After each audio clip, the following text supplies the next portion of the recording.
안녕하세요. 전 영화 시작해서 이만 12번째 에피소드를 시작하겠습니다. 와. 오늘은 정말 드물게 펭귄맨님이 박수를 쳐주셨어요. 감사합니다. 네, 지금 미주사랑이 마이크를 잡고 박수를 칠 수 없는 상황에 놓여있기 때문에 제가 절대 대신 박수를 치지 않는 펭귄맨님이 오늘 예외를 허용하셨어요. 절대는 아니에요. 뭐 딱히 예외도 아니고요. 미주사랑님 안녕하세요.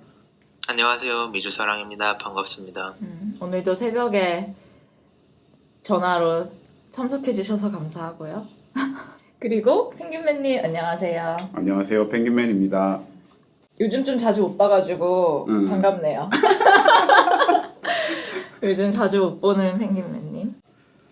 미주사랑님 재밌는 소식 전해주실 거 있나요? 아니요.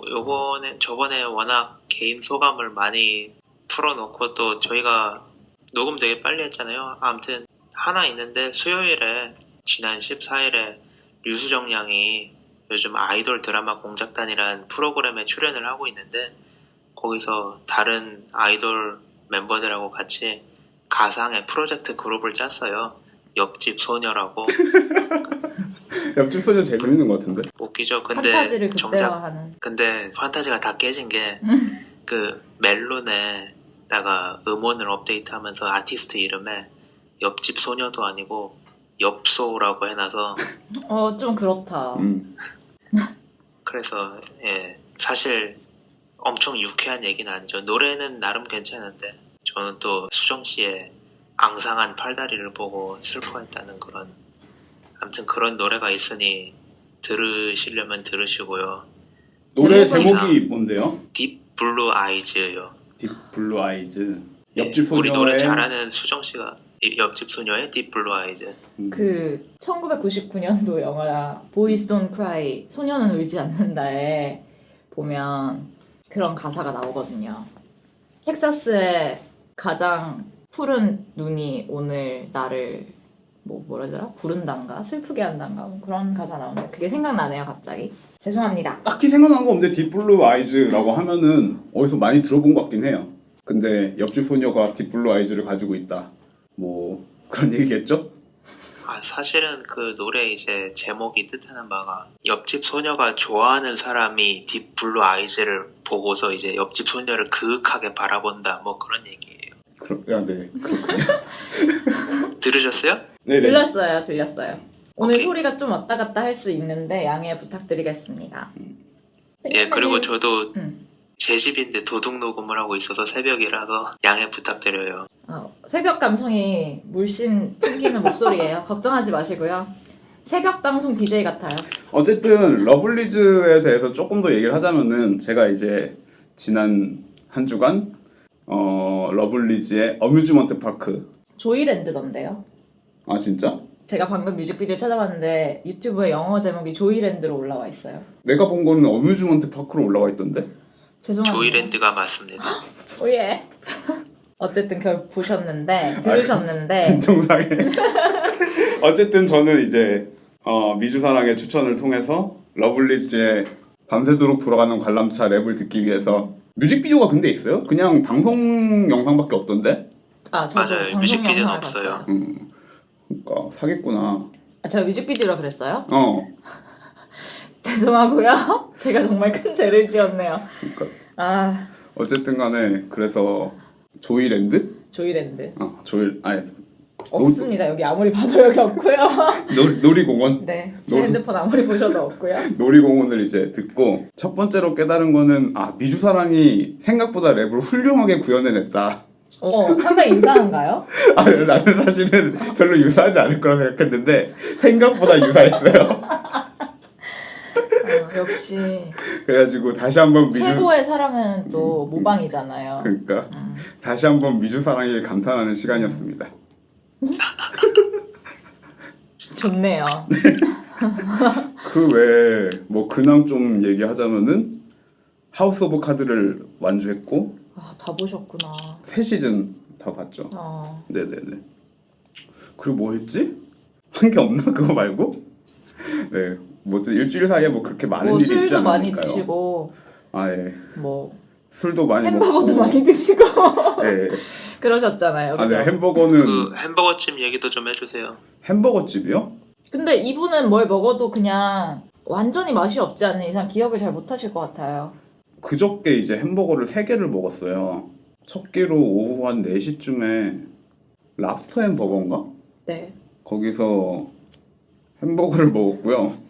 랍스터 롤을 드신 게 아니라 햄버거. 아, 랍스터 롤도 먹고 아. 햄버거도 먹었죠. 아, 많이 드셨네요. 그리고 파이브 냅킨스 버거 가셨던데요. 아, 그래요? 네. 아, 거기서는 이제 내가 갔구나. 지금 깨달으셨네. 아, 그게 그 유니온 스퀘어 근처에 있는 거? 네네네. 그분- 아, 크리스틴 스튜어트랑. 네네, 크리스틴 스튜어트랑 가가지고 모르겠다. 저는 뭐 특별히 근황 없고 하우스 오브 카드를 완주한 거? 총평을 한마디 해주시죠. 왜냐면 저는 아직 중간이거든요. 시즌 5 중간.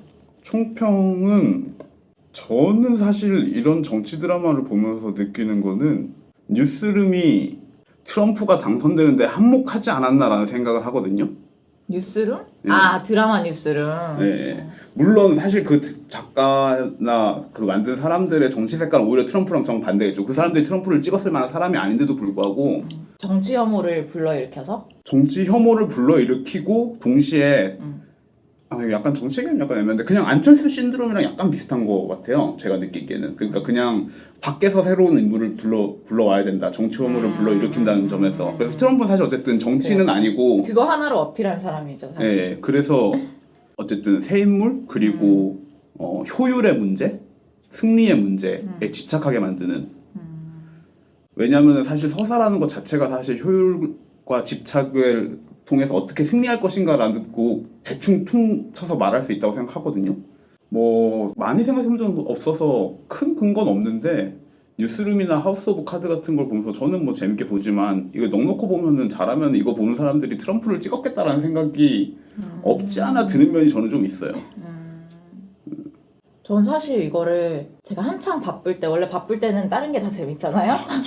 그래서 한창 바쁠 때 이제 새 시즌을 시작했다가 힘든 시기를 보내고 이제 마음이 편해지고 몸이 편해지니까 안 본 지가 좀 됐어요. 근데 그 생각은 했었어요. 그러니까 그런 뭐 내용을 다 떠나서 제가 시즌 1과 2와 3를 미친 듯이 볼 때랑은 확실히 좀 달라졌구나라는 생각? 그런 게 좀 들어서 초반에는 뭐 드라마들- 데이비 핀처가 어쨌든 근데 지금 안 하니까 사실 큰 영향 차이가 있지 않을까 맞아요. 싶기도 하고. 시즌 1, 2가 제일 그런 의미에서 엔터테인먼트적으로는 제일 재밌었던 것 같아요.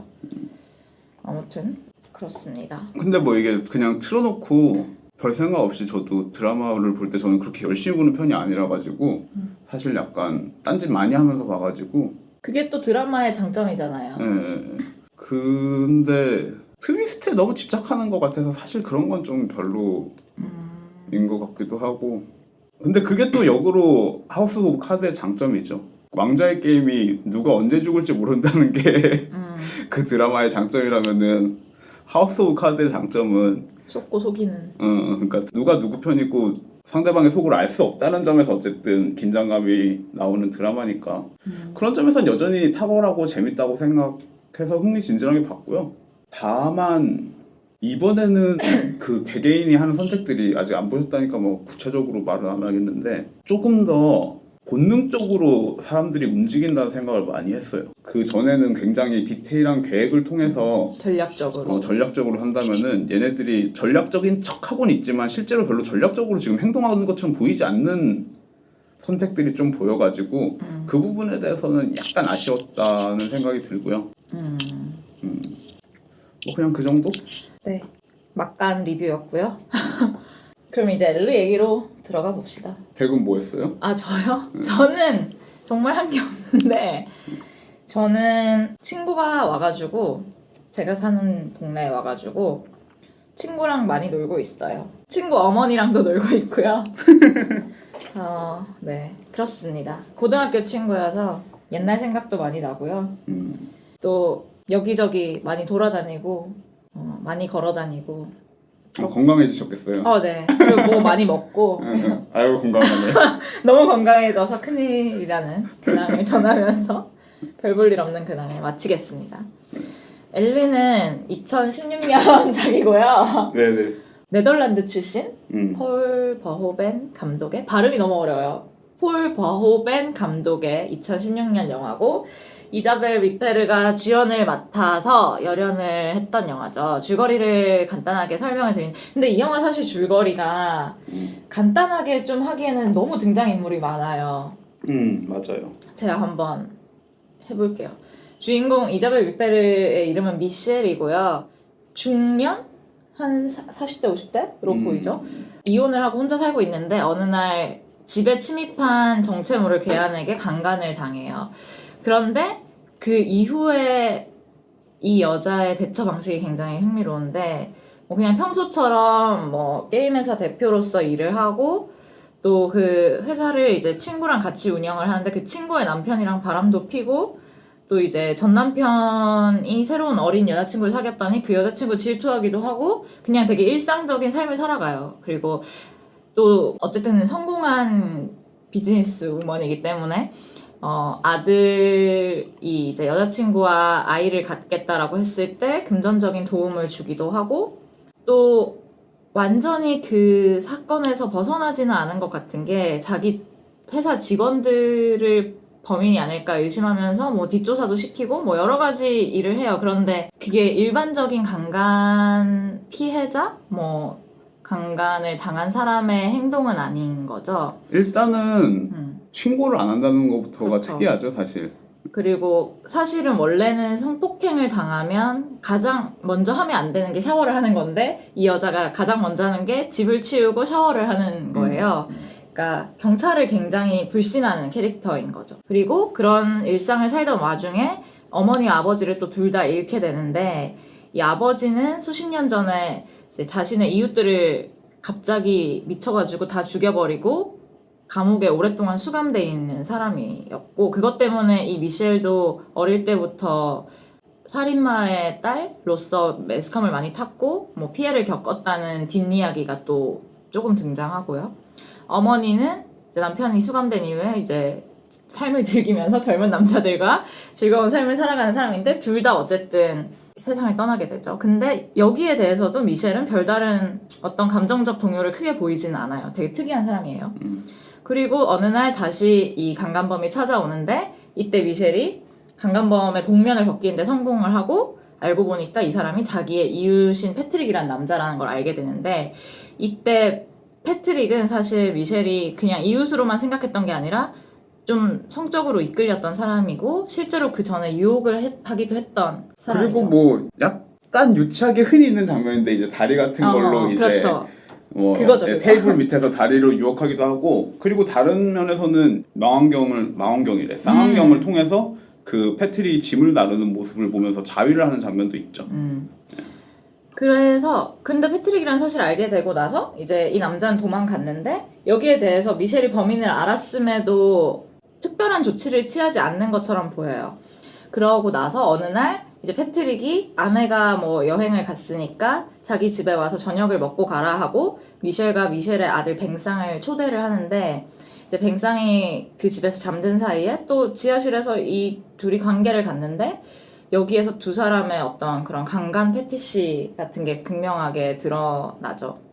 그러고 나서 어느 날 이 미셸의 회사에서 새로운 게임을 런칭하게 돼서 런칭 파티를 하는 날, 미셸이 자신의 친구이자 공동 대표인 안나에게 네 남편이 바람핀 상대가 나야 라는 폭탄 발언을 하고 파티장을 떠나와서 패트릭과 오는 차 안에서 또 약간의 말다툼 같은 걸 하죠. 말다툼은 아니고 어떻게 보면 약간 협박인데, 네가 나에게 한 짓을 그냥 넘어갈 거라고 생각하지 마라, 내가 경찰에게 신고하겠다, 뭐 이런 식으로 또 얘기를 해요. 그러니까 강간 패티시가 있어서 그런 상황을 즐기는 것처럼 보이던 이 미셸이 어쨌든 그런 말을 함으로써 패트릭과 어떤 이런 긴장감을 쌓고, 그러고 나서 집에 돌아가는데 패트릭이 다시 쳐들어오죠, 복면을 쓰고.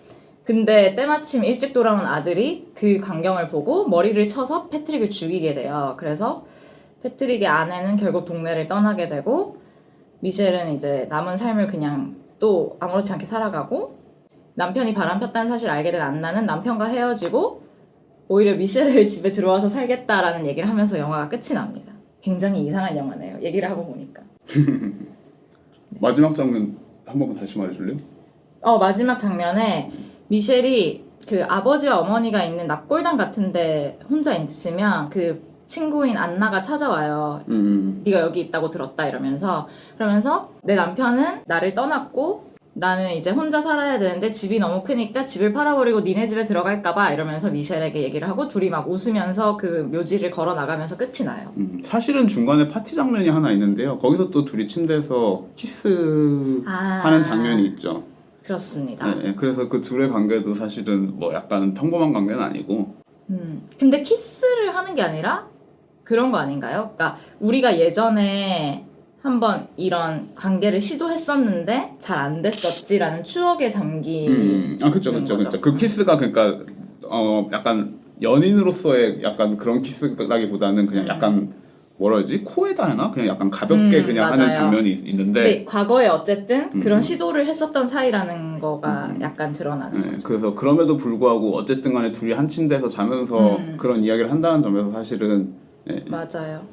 굉장히 복잡한 관계들이 막 얽혀 있고 뭐 그 사이에 되게 사이드 플러스로 이제 아들이 결혼한 여자는 굉장히 자기 멋대로 사는 히피들 사이에서 자라난 여자인데 이 여자친구가 아이를 낳고 보니까 흑인의 혼혈이고 그러니까 아들 뱅상은 백인인데 그 여자친구도 백인인데 흑인 혼혈 아기가 나오고 뱅상은 그럼에도 이 아이가 자신의 아이라고 계속 주장을 하고 뭐 그런 이야기도 나오고. 네, 사이드 플롯이 사실 굉장히 많고요. 사실 저는 이 영화가 크게 전반부랑 후반부로 좀 명확하게 나눠져 있는 편이라고 느껴지는데 전반부는 이제 이 미셸이 자신이 강간한 사람이 누구일지를 추적하는 약간 스릴러처럼. 의심하는 이야기라서 사실 후보군이 굉장히 많이 등장해요. 맞아요. 당연히 범인인 이웃집에 사는 패트릭, 옆집 소녀는 아니고 옆집 아저씨 그리고 전 남편도 나오고 또 그 불륜을 갖고 있는 안나의 남편인 로베르라는 캐릭터도 나오고 그리고 게임 회사 직원들도 크게 중요하게 두 명이 나오죠. 한 명은 이제 이 미셸에게 적대적인 그와 다툼이 많은 논쟁을 즐기는 굉장히 게임. 야수처럼 생겼어요. 뭔가 예. 그 위험하게 생겼어요. 게임 운영 방향에 대해서 어쨌든 서로 다른 의견을 가지고 있는 친구가 한 명 나오고 그리고 또 다른 친구로는 이제 미셸을 굉장히 좋아하는 따르는 직원으로 또 한 명이 나오고 귀엽게 생긴. 네네. 어쨌든 그 둘이 모두 약간 용의자처럼 느껴지고 그렇게 연출이 되어 있고요. 그리고 이제 후반부로 가면은 이제 패트릭이 범인이라는 게 밝혀지고 그러니까 사실은 거의 영화의 60%지죠. 어쨌든 중간을 조금 지나서 바로 범인이 누군지 밝혀지고 그런 다음에는 이제 이 패트릭과의 관계가 어떻게 돼가는지 이 여자의 삶이 어떻게 흘러가는지를 보여주는데 이 부분은 사실 말로 설명하기는 약간 어려워요. 이거를 어떤 이야기라고 말하기는 굉장히 맞아요. 설명하기 잘 난해해서 뭐라 설명을 못 하겠고요. 다만 어쨌든 이때부터 오히려 이 여자가 어떤 사람인지를 더 들어간다는 이 여자가 어떤 사람인지 보여주려고 노력하는 부분인 것 같아요. 이 뒷부분이 이 여자가 패트릭과 어떤 관계를 가지는지도 좀 더 설명이 되고 그리고 이 여자의 과거도 이제 이 부분에서 점점 알려주고 좀 더 자세히 알려주게 되고 그렇습니다. 잘 모르겠네요. 그래서 이 폴 베오벤 감독은 사실은 유명한 작품이 꽤 많아요. 이 엘르 자체는 굉장히 오랜만에 찍은 영화거든요. 그리고 굉장히 오랜만에 그 비평적으로 칭찬을 많이 받은 영화죠. 그러니까 그 사실 어떤 전성기가 있었다라고 한다면 그것은 90년대 초반? 80년대 후반? 그 정도일 것이고 예전에 찍었던 작품을 살펴보면은 뭐 87년에 이제 로보캅, 그렇죠. 90년에 토탈 리콜, 92년에 원초적 본능, 95년에 쇼걸, 97년에 스타쉽 트루퍼스 뭐 이런 식으로 80년대 후반에서 90년대까지 굉장히 왕성하게 활동하면서 뭐 저는 이 영화들이 비평적으로 성공했다고 생각을 드는 영화들까지는 저의 기준에서는 아닌데 어쨌든 그럼에도 불구하고 많이 회자되는 영화들을 많이 만들었고 그리고 이제 엘르랑 관련해서 생각해보자면 저는 이 양반의 2000년 할로우맨? 영화인 할로우맨이 좀 흥미로운 연결 포인트가 있지 않나라는 생각을 했어요. 왜냐면 할로우맨이 이제 투명인간이 되면서 그렇죠. 사실 투명 이제 인간이 된 케빈 베이컨이 여자를 강간하고 다니는 내용이 그쵸? 이렇게 요약하니까 되게 이상하네요. 네, 뭐 어쨌든 네, 그래서 말 그대로 이제 흔하고 너무나 뻔한 스토리죠. 투명 인간이 되면 뭐 할지. 어쨌든 그런 기괴한 욕망을 다뤘다는 점에서는 이제 엘르랑 약간 연관성이 있나 싶고요. 근데 사실 원초적 본능도 음. 생각해보면 여자 그 주인공 마이클 더글라스 그분이 여자친구와 강간 비슷한 관계를 갖는 장면이 있었던 것 같고 제가 그 영화를 보다가 그 부분이 되게 뜬금없다고 느꼈었거든요. 뜬금없다까진 아닌데 어쨌든 이해는 가는데 그냥 굳이 저렇게 했어야 됐을까라는 생각을 했었던 포인트라서 또 생각이 나더라고요. 제가 할로우맨을 고등학교 때 봤는데 고등학교 때 극장에서 보면서 너무 선정적인데 하고 놀랬던 기억이. 저는 집에서 TV에서 해줘서 봤었던 기억이 나는데 저도 학생이었겠죠? 근데 그 당시로서는 이런 걸 TV로 그렇게 늦은 시간이 아닌데 해줘도 되나라는 생각을 했던 것 같아요. 그러니까 저는 이게 15세 영화라 가지고 물론 지금은 약간 생각이 다르긴 하고 15세의 기준을 대충 아니까 15세일 수 있겠다라는 생각이 들긴 하는데 그래서 낮에 해줬던 거구나. 네, 어쨌든 이 영화가 15세 영화라 가지고 근데 그럼에도 불구하고 어쨌든 노출은 뭐 나름 꽤 있는 편이라서 폭력적이기도 하고 놀랬던 기억이 있습니다. 저는 사실 제일 궁금한 거는 이 영화 제목은 왜 엘르예요? 왜 엘르냐고요? 네. 미셸이 아니라 왜 엘르냐 뭐 이런 뜻인가요? 네네네네. 글쎄요. 그거는 이제 생각하기 나름이겠죠? 그게 엘르가 그녀. 그렇구나. 미안합니다. 그걸 물어본 건가요? 나 몰랐어. 왜요? 엘르가 그냥 그런 뜻인지 몰랐어요. 그렇구나. 그 슈뚜 힐렐 봤잖아요 우리. 샹탈 아커만의 슈뚜 힐렐. 그게 나 너 그 그녀. 그러니까 저는 이게 항상 프랑스어가 그냥 번역 안 되고 이렇게 개봉한다는 생각을 못해서. 하긴 그렇긴 해요. 저는 한국에서 제목이 바뀔 줄 알았어요. 근데 한국에서 허 개봉할 때 뭐라고 개봉했죠? 그녀. 그녀? 허라고 했나? 그녀가 그러면 개봉이 됐어서 엘르를 그녀라고 하지 못한 거 아닐까요? 그럴 수도 있을 수도 있고 어쨌든 저는 그러니까 이게 그 프랑스어라는 생각을 전혀 못했어요. 이름같이 느껴지죠. 네. 엘르 패닝도 있고 해서. 그러네요. 진짜 이름이네. 그렇구나. 그냥 그녀라는 뜻이었구나. 네. 영화 자체는 뭐 프랑스어로 진행이 되고 프랑스에서 일어나는 일이라서 뭐 근데 감독 얘기했지만 이자벨 위페르 얘기를 안 할 수가 없을 것 같아요. 이 영화를 소개하는 대부분의 사람들이 어쨌든 이자벨 위페르의 영화라고 더 많이 표현을 하는 것 같고 영화를 보면 그 말이 완전히 이해가 가기는 하거든요. 이런 역할을 할 수 있는 최적화된 배우라는 생각이 좀 들고 그 이자벨 위페르가 짓는 이상한 애매모호한 표정이 있는데 그게 이 미셸이란 캐릭터를 굉장히 잘 보여주는 것 같기도 해요. 네 맞아요. 뭐라고 해야 되지? 제가 이제 느끼기에 가장 좋았던 부분은 이자벨 위페르가 이제 옆집 남자 패트릭의 정체를 깨닫고 난 다음에 가위로 손을 관통시키잖아요. 그 상태에서 이제 가위로 위협해가지고 패트릭을 쫓아내고 다음날 아침에 출근하는 패트릭이랑 마주치거든요.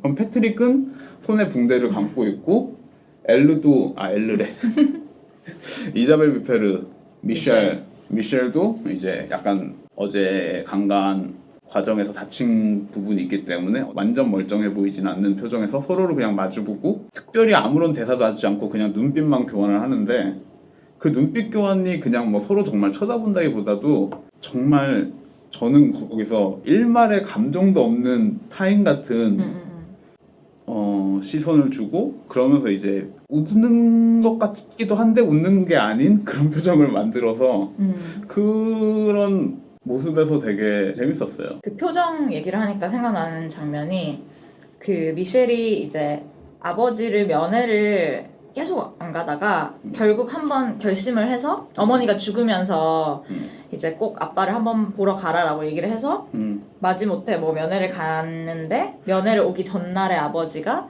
자살을 한 거죠. 그래서 이제 아버지 시체를 확인하는 장면이 있는데 시체 앞에 서가지고 내가 당신을 만나면 하고 싶은 말의 리스트가 뭐 엄청 많은데 음. 내가 여기 옴으로써 당신을 죽였다라고 속삭이고 나서 고개를 딱 들고 그 앞에 서 있는 뭐 교도관인지 누구를 바라보는 것 같은 표정을 하는데 그 약간 그 표정이 되게 모호해요. 약간 정말 사이코패스의 표정이 있다면 이런 표정이 아닐까라는 생각이 좀 들고 저는 실제로도 미셸이란 캐릭터가 사이코패스라는 생각은 많이 들어요. 저도 그렇게 생각하고 그러니까 이게 사이코패스에 대한 영화구나라는 생각을 전 했었어요. 저는 완전히 사이코패스를 그리고 있다고 생각한 게 이 여자가 하는 행동이 상대방의 불행을 굉장히 즐기는 행동을 많이 하거든요. 아까 이제 평강모자가 스토리에서 언급한 부분 중에 생각해보면은 게임 런칭 축하 파티에서 일부러 그 자리에서 자기의 사업 파트너에게 내가 네 남편이랑 바람 피고 있다는 거를 고백한다거나 그리고 그 고백할 때 전혀 미안한 기색이나 아니면 그 어색해한다거나 이런 말을 꺼내는 게 굉장히 뭐랄까 어렵다는 기색이 하나도 없어요. 그런 식으로 행복해질만 하면은 사람들을 불행하게 만드는 행동을 많이 하죠. 뭐 또 다른 장면을 보면은 이제 크리스마스 파티 장면에서 엄마가 내가 이 젊은 남자랑 결혼할 거야라고 했더니 뭐 거기에 대해서 또 비난하고 정신 차리라는 식으로 얘기를 하고요. 혼자 막 미친 듯이 웃죠. 되게 무례하게. 그게 마치 농담이라는 듯이. 그리고 사실은 이제 결국에는 패트릭을 자기가 골로 보내잖아요. 저 세상으로 보내죠. 저 세상을 요단강을 건너 패트릭이 요단강을 건너는데 그녀에 의해서 뭐 정확하게 물리적으로 그녀가 한 건 아니지만 그러고 난 다음에 이제 옆집 그 패트릭의 아내가 이사를 가는데 그 아내에게 가가지고 또 지금까지 일어난 일에 대해서 사과한다고 그런 식으로 얘기하는데 사실 이게 사과도 아니고 사실은 그녀의 불행을 목격하러 갔다는 생각이 드는데 저는 이 부분이 굉장히 좋았던 게 미셸이 사이코패스라면은 그 옆집의 패트릭의 아내가 정반대의 사이코패스라는 생각이 저는 들더라고요. 그 장면에서. 그러니까 완전히 지향점은 다른데 예를 들어서 미셸 같은 경우에는 강간 패티시가 있는 정말 우리가 생각하는 도덕적인 관념에서는 약간 반대편에 서 있는 쪽이라면은 뒤틀린 영혼이란 표현이 등장하죠. 네네. 그러면은 여기는 너무 패트릭이 아내 캐릭터가 너무 올고다 가지고 패트릭이 괜히 얘랑 결혼한 게 아니구나라는 생각이 사실 저는 드는. 맞아요. 왜냐면 이 여자가 하는 말이 나는 종교가 있어서 그런 얼마나 끔찍한 일을 겪었지만 아무 문제가 없고 극복할 수 있고 네가 해준 일에 대해서 감사하고 그 남자에게 네가 필요한 것을 주었다. 충족시켜줬다 잠깐이라도 뭐 그런 얘기를 하죠. 그렇게 얘기하는데 이 둘이 마치 흑과 백의 약간 쌍둥이 같은? 사실 그 이웃 여자의 반응도 정상은 아니죠. 그런 일을 겪었고 또 어떻게 보면 그 남편이 강간을 하다가 죽임을 당한 걸로도 모자라서 어쨌든 이 미셸과 정기적으로 그런 통념상 변태적인 관계를 맺어왔고 이런 걸 들었는데도 굉장히 평온해 보이고 그 둘이 나누는 대화 자체가 뭐 둘 다 정상이 아닌 그렇죠. 그렇게 보여지고요. 그래서 사실 저는 많은 리뷰라고 하긴 좀 그렇고 좀 몇몇의 리뷰가 이 영화를 굉장히 여성의 영화라고 생각을 하는데 저는 그거는 좀 포인트가 다르다고 생각해요. 네. 그래서 심지어 어떤 리뷰는 뭐 임파워먼트라는 단어를 쓰기도 했던 것 같고 임파워먼트가 뭐예요? 여성의 힘을 더 키워주는? 정말요? 그러니까 정말 이상한 거죠 사실. 그러니까 이런 식으로 표현을 많이 해요. 굳이 표현을 하자면 이 미셸이 피해자로 그리지 않고 뭐 어쩌고저쩌고 이런 식으로 얘기하는데 이건 완전히 다른 이야기인 거죠. 저는 그거는 완전히 개소리라고 생각하고요. 하여간 이 인간들은 툭 하면은 여자가 좀만 강해나면 무조건 그렇게 못 읽어서 안다. 약간 그런 경향이 확실히 있는 것 같아요. 그러니까 그 영화를 그런 식으로 해석하고 싶어하는 경향이 있는 것 같은데 저는 사실 이거에 대해서 폴 버호벤이 질문을 받은 적이 있어요. 인터뷰에서 당신의 영화가 페미니스트거나 포스트 페미니스트적인 영화라고 생각한 적이 있냐라고 했을 때 폴 버호벤이 간단하게 대답했거든요. No 이렇게. 좀 그게 정답이라고 생각해요. 근데 이게 제목이 엘르고 굉장히 대단한 여배우가 나와서 열연을 펼치고 거기서 이제 여자가 어떤 끔찍한 일을 당하지만 거기에 대해서 그녀가 오히려 더 통제권을 가지고 뭘 한다는 점만 가지고 이 영화를 페미니스트적인 텍스트나 포스트 페미니스트 영화라고 보는 거는 좀 그렇죠. 아전인수격인 해석이라는 생각이 들어요. 왜냐면은 이제 그런 측면에서 영화를 보려면은 단순히 주인공뿐만이 아니라 등장하는 여성 인물 전체에 대한 시선을 좀 골고루 봐야 될 필요가 있는데 사실 미셸을 제외하고는 사실 뭐 특별히 그런 느낌이 드는 것 같지도 않고 미셸이란 개인적으로 일그러진 인물에 관해서 그냥 자신의 생각을 표현했다 혹은 뭐 이게 원작에 있는 소설이긴 하지만 어쨌든 자기가 본 그 특정한 소설 속의 여성 인물을 영화로 구현해냈다라고 생각하는 게 좋을 것 같고요. 폴 베어벤이 뭐 찍었나 보려고 이제 무비에 들어갔는데 거기에 그 감독이 했던 말을 한 문장 적어놓은 게 있더라고요. 소개로 아무 소개 말이 없고 그래가지고 근데 딱 그것만 읽었는데 이 사람이 어떤 사람인지 알겠는 거예요. 그래가지고 이게 대충 한국말로 번역을 하자면은 사람들은 폭력이나 호러블한 무서운 끔찍한 것을 보는 것을 좋아한다. 그리고 사람들은 왜 이렇게 해석하는 것도 어렵냐. 사람들은 5분 이상의 행복을 참을 수가 없다. 그래서 그들을 어두운 극장 안에 집어넣고 그들에게 2시간짜리 행복을 보여주길 요청한다면 그들은 잠들 것이다. 아니면 극장 밖으로 걸어나거나 라고 얘기를 했더라고요. 저는 이 이야기 굉장히 재밌다고 생각을 했어요. 그리고 이 영화랑 굉장히 잘 맞네요. 네, 잘 맞는 이야기라고 생각을 했고 그런 의미에서 저는 미셸은 어쩌면은 감독이랑도 좀 비슷하다는 생각을 했어요. 이 문장을 입 밖으로 내뱉은 감독과 굉장히 동일하지 않나. 이 여자가 다른 사람들의 고통을 즐긴다는 점에서 다른 사람들의 행복을 참지 못한다는 점에서 그리고 또 게임 회사의 사장이기도 하고 사실은 문학과 출판 쪽에 경험이 있는 게임 회사의 사장이라는 점에서 사실 감독이란 직업과 굉장히 유사한 위치라는 생각이 들고요. 그리고 그녀가 만드는 게임 자체가 네. 괴물에 의해서 어떤 여성이 거의 강간당하는 그런 내용이잖아요. 네네네. 강간은 아닌데 사실 살해당하는 건데 그 형체가 굉장히 강간 같은 느낌? 그쵸. 그 에일리언처럼 그 그렇죠, 촉수 그렇죠. 같은 것들이 이제 머리를 관통하는데 머리를 관통한다는 것 자체가 이미 뭐 사실은 나홍진 감독의 추격자에서도 살인마가 머리에 정을 쳐서 죽이잖아요. 그거를 보고 프로파일러가 이 사람은 성불구자다라고 프로파일링 하는 장면이 나오는데 뭐 그런 거죠. 네네. 그리고 실제로 이제 그 안에서 어떤 남자 직원이 이제 미셸의 얼굴을 그 게임 캐릭터에 합성을 한 다음에 그 촉수가 머리를 뚫는 게 아니라 정말 강간을 하는 것 같은 강간을 하는 것 같은 게 아니라 강간을 하는 이미지를 만들어서 회사 내에 뿌리는 장면 같은 것도 있고요. 뭐 그렇습니다.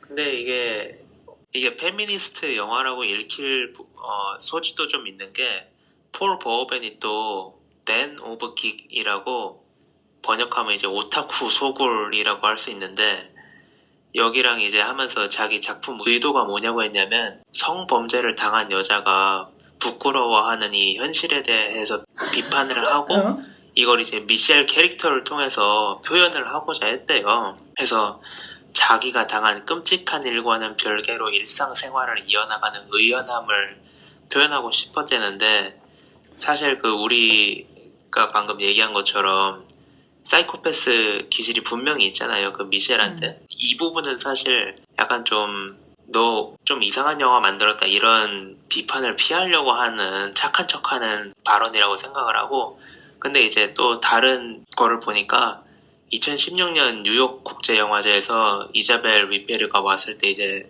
언론 시사회에서 한 말이 작업을 할 때 폴 버호벤이 자기한테 미셸을 해석할 여지를 많이 재량권을 줬다.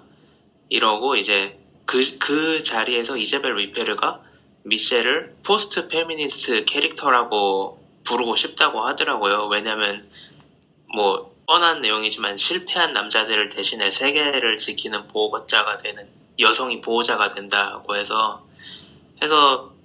영화 전체로 보면은 사실 페미니스트 영화라고 하기는 힘들겠지만 또 그걸 해석한 배우는 포스트 페미니스트 캐릭터라고 이제 해석을 했으니까 약간 섞여 있다 이렇게 볼 수 있을 것 같아요. 근데 저도 사실 그 인터뷰 기사를 봤거든요. 이자벨 윗베르가 포스트 페미니스트 캐릭터라고 표현한 걸 봤는데 그녀의 말에 크게 동의할 수가 없었어요. 저는 일단은 그 영화 자체, 뭐 미셸에 대해서는 좀 이따 얘기를 하더라도 영화 자체에도 너무 그냥 저는 폴 버벤 감독 영화를 보면서 별로 한 번도 좋았던 적이 없는 것 같은 게 제가 그나마 제일 최근에 다시 본 게 원초적 본능이었는데 그냥 너무나 그 캐주얼하게 몸이 막 너무 전시가 돼요. 예를 들면 이 엘르 안에서도 앙숙인 직장 부하가 있잖아요. 약간 범인으로 의심되는 것 같은. 근데 이제 그 강간범이 스키 복면을 쓰고 다니기 때문에 이제 그 사람이 스키 자켓을 입고 있었는데 미셸이 너 스키 좋아해? 라고 물어보고 약간 의심스러운 눈빛을 던지고 나서 이 부하가 뭐 대답을 다음에 한번 스키 타러 같이 가요 라고 얘기하고 이제 자기 일을 하러 가는 장면이 있는데 거기서 그 사람이 뭐 렌더링을 위해서인지 뭐 사진을 찍잖아요. 모델을 묶어놓고 근데 그 모델의 옷을 다 벗기고 굉장히 거칠게 다루면서 사진을 찍는데 그냥 그런 모습들이 너무 뭐랄까 이거를 굳이 보여주는 이유는 뭘까 라는 생각이 드는 장면들이 좀 있었어요. 그래서 오히려 이 영화에서 막 강간 장면 같은 것들은 고민을 해서 많이 찍었다는 생각을 할 법도 한데 그 외에 그냥 이분의 이때까지의 영화들이나 이런 걸 봤을 때는 아무래도 페미니스트 감독이라고 보기엔 좀 어렵지 않나라는 생각이 전 들더라고요. 왜냐면은 저는 이 이자벨 윗베르 미셸 캐릭터가 기본적으로 복수를 하는 캐릭터라고 생각하면은 그렇게 보일 수도 있는데 그 이전에 패트릭? 패트릭. 아 이게 다시 도졌네요. 다시 도전네요. 등장인물이 많이 등장하면 다시 도지는 이병. 그 패트릭이랑 갖는 관계가 가해자와 피해자가 갖는 복수의 관계를 부정하는데 그 부정이 어떤 식으로 이루어지느냐 하면은 이 둘이 서로 그 게임에 참여하고 있다는 식으로 이루어지는 거기 때문에 저는 뭐 강한 여성상이라는 생각이 들진 않고요. 만약에 이제 뭐 도식적이긴 하지만 이제 보통 그런 얘기를 할 수 있는 경우는 공권력에 요청을 했는데 공권력이 해결하지 못해서 자신이 나서서 해결하는 그런 게 인파워먼트에 가깝겠죠. 네네 그런 얘기를 하는 건데 이 엘르의 미셸 같은 경우에는 제가 봤을 때 이 게임에 능동적으로 참여하고 있는 인물처럼 보인다는 거죠. 그리고 그런 능동적인 참여가 사실은 굉장히 이 인물의 사이코패스적인 면을 통해서 드러나고 왜냐하면 이 인물이 바라보는 세상이라는 게 결국에는 그녀가 만들고 있는 게임과도 유사한 식으로 드러나잖아요. 그렇죠. 예를 들면은 이 여자가 계속해서 자기가 강간당하는 장면을 상상하면서 그것을 마치 게임처럼 계속해서 반복해서 시뮬레이션을 돌리고 그리고 이제 상점에 가가지고 도끼를 사고 도끼도 굉장히 게임스럽죠. 게임스러워요. 그리고 중세 게임에 나올 것 같이 생긴 도끼, 손도끼. 도끼를 사고 그리고 또 뭐 사죠? 뭐 페퍼 스프레이. 네, 페퍼 스프레이를 사고 그런 면에서 이제 정말 게임에서 몬스터를 유인하는 일종의 트랩을 치는 그런 게임을 하는 것처럼 보이고 그리고 이제 패트릭 같은 경우에도 실제로 그녀가 공격을 해야지 만족하는 캐릭터잖아요. 사실은 과하지 않은 선에서는. 그렇죠. 반항을 해야지. 네, 반항을 해야지 않은 만족하는 캐릭터고 그래서 이 관계가 포스트 페미니즘이라고 하면은 그게 꼭 페미니즘 이후라는 점에서 생각했을 때 꼭 여성의 인권과 합치해야 할 이유가 없다는 의미로 그 단어를 쓴 건가라는 생각까지 저는 들어요. 사실은. 제가 그 인터뷰를 안 읽어봐서 모르겠지만 별로 인터뷰에 큰 설명이 없고 근데 이자벨 윗페르 확실한 건 이자벨 윗페르는 이 영화를 어쨌든 복수극으로 읽고 있다는 느낌은 들어요. 왜냐면 다른 어떤 그 토크쇼에 나와서도 이제 그 토크쇼 진행자가 이 플롯을 설명할 때 이 미셸이라는 캐릭터 굉장히 특이하다라고 하면서 뭐 얘기를 하지만 이자벨 윗페르가 중간에 그래도 그녀에게는 계획이 있어요라고 얘기를 하는 거예요. 그러니까 그 영화 속에 아주 대놓고 드러나진 않지만 어쨌든 그녀가 마지막에 그 패트릭의 죽음을 어느 정도는 계획을 했거나 상상을 했다는 점에서 미셸을 그렇게 해석한 것 같더라고요. 근데 저는 그거는 저도 동의하는데 문제는 그를 결국에 죽이는 그 복수의 과정조차도 그녀의 사이코패스틱한 맞아요. 욕망에서 나오는 것처럼 보이지 이게 복수처럼 보이지가 않는다는 거예요. 맞아요. 그리고 그거는 아들을 살인자로 만드는 엄마는 사실 없죠. 근데 이제 그게 사이코패스 캐릭터를 그죠? 잘 보여주는 거죠. 그래서 그녀가 아버지를 만나러 가서 내가 여기 옴으로써 당신을 죽게 만들었다고 대사를 치는 여자가 이 인물의 성격을 봤을 때 인물이 패트릭을 죽이는 행위는 결국에는 어쨌든 자기의 욕구 충족에 가깝지 복수라는 생각이 별로 들지 않는 것 같아요. 제가 느끼기에는. 그리고 사실 그거를 어떤 강간 복수 이야기로 읽더라도 저는 사실 특히 지하실에서 패트릭과 서로의 그 정체를 다 알고 서로의 패티시를 알고 지하실에서 관계를 갖는 장면을 보면 이게 어쨌든 둘 다 원하는 것임에도 불구하고 외형상 강간으로 보이잖아요. 네. 근데 그 장면은 이 캐릭터들의 동기를 다 이해하고 있음에도 불구하고 보는 내내 좀 괴롭더라고요. 너무 그 고통스러워하는 소리나 이런 것들이 너무 저한테는 좀 보기 힘든 장면이었어요. 그래서 이 영화가 어떤 그런 흔한 가해자, 피해자 이런 경계를 부수려고 했다는 점에서 그렇게 넣었는지 모르겠으나 제가 보기엔 그냥 좀 불필요하게 고통스러운 장면이었다는 생각이 들고 그런 면에서 사실 이거 제가 특정한 분의 리뷰를 패러프레이징 하는 느낌이긴 한데 꼭 그분을 뭐라고 하는 게 아니라 가해자 중심의 스릴러 내러티브를 전복했다라고 표현하는 걸 봤는데 가해자 중심의 스릴러 내러티브를 전복. 보통은 이제 그렇게 되면 누가 범인인가 해서 이제 그 영화가 그런 구조로 흘러가게 되는데 그런 게 아니라 이제 이 피해자라고 보긴 어렵지만 미셸의 그 삶에 초점을 맞췄다는 점에서 굉장히 전복적이다라고 하는 리뷰를 봤는데 저는 사실 그게 그런지는 잘 모르겠어요. 그러니까 그게 제가 봤을 땐 그 리뷰를 앞뒤 어떤 맥락으로 그렇게 썼는지 모르겠는데 오히려 저는 그런 면에서는 이 여자의 플레이어빌리티를 보여주려고 한 거 아닌가. 제가 이게 한국말로 뭐라고 해석해야 될지 모르겠는데 즐길 줄 아는 능력이라고 해야 되나? 뭐 그럴 수 있겠네요. 네네네. 이거를 이 여자가 자신의 플레이어빌리티를 보여주는 거 아닌가라는 생각이 드는 게 이 영화 초반에 그 사이 안 좋은 직원이랑 논쟁할 때 보면은 이게 그 남자가 콘솔에 관한 얘기를 하면서 너는 플레이어빌리티를 모른다라는 얘기를 해요. 근데 저는 이 미셸이 그 남자가 그 패트릭이었기를 약간 바라는 부분이 있다는 생각이 자꾸 들거든요. 맞아요. 이 영화를 보면서. 맞아요. 그래서 자신이 게임 회사 사장이고 그리고 그 부하 직원과의 그런 관계를 바라고 있음에도 불구하고 그 남자 직원한테 플레이어빌리티를 모른다는 얘기를 들었을 때 내가 얼마나 플레이어빌리티 할 수 있는지 보여주는 것 같은 영화 뒷부분이 저는 약간 그런 식으로도 이 영화가 보이는 거죠.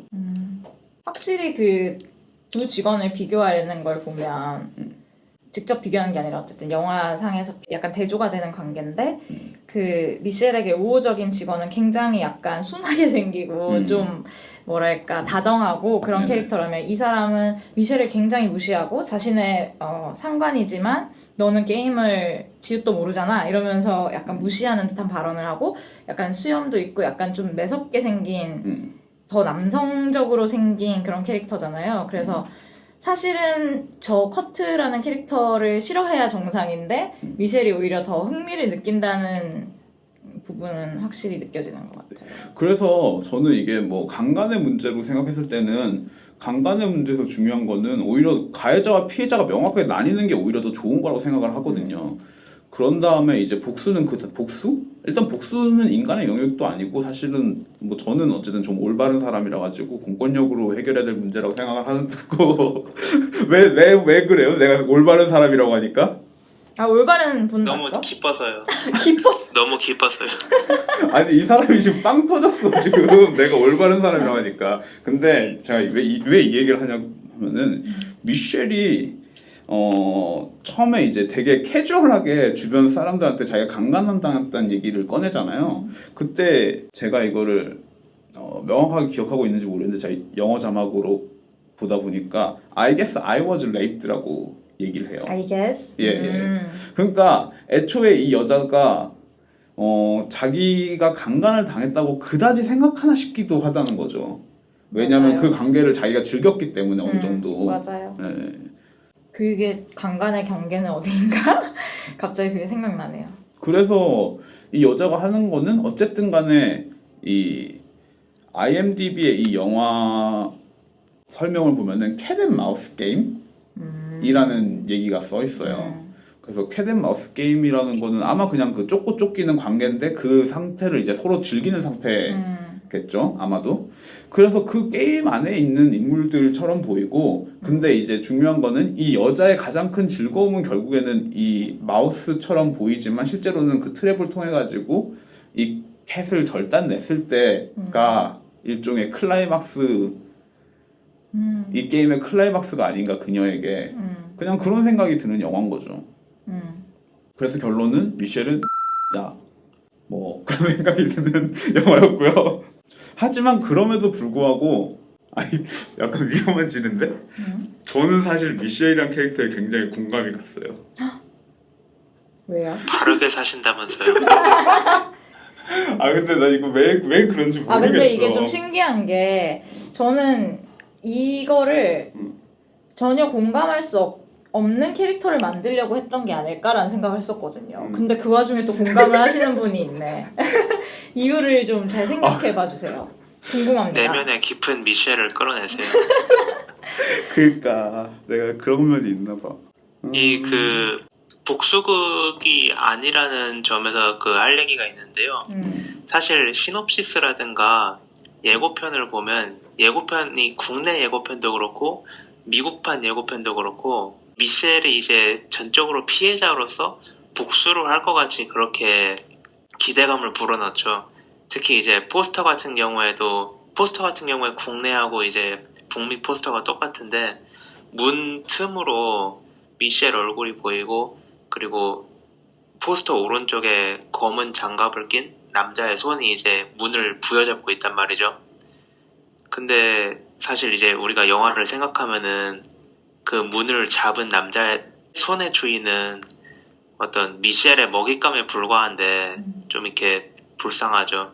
그래서 제가 하고 싶은 말은 그리고 아까 얘기했던 그 평 리뷰 있잖아요. 네. 가해자 중심의 그거를 전복했다는 리뷰, 그것도 사실 잘못됐다기보다도 이 영화를 둘러싼 어떤 홍보라든가 그런 것들이 다 전형적인 그런 스릴러물에 대한 기대감을 줘서 관객이 한 명이라도 더 들게 하려는 뭐 그런 거 아닐까. 왜냐면 그런 기대감이 없으면 안 보러 갈 거야. 예. 근데 또 사실 그게 잘 된 전략인지는 모르겠는 게 완전 이제 예고편이랑 분위기가 다르니까 좀 진 빠지는 면도 있고 긍정적으로 생각하는 사람들은 또 이거 새롭네 이럴 수도 있고 그런 생각이 들더라고요. 맞아요. 확실히 이게 어떤 강간을 당한 사람이 복수하는 이야기라고 생각하면 그 영화를 보러 갔다가 그 기대를 배반당했다고 느끼는 사람들이 많을 것 같아요. 그래서 제 옆에 어떤 노 부부가 두 분 이제 영화를 보러 오셨는데 이해가 안 되는지 자꾸 그 할아버지가 할머니한테 이야기를 설명해 주시더라고요. 그런 분들한테는 새로운 경험이었을 것 같아요, 나름. 그런 의미에서 잠깐 쉬어갈까요? 네.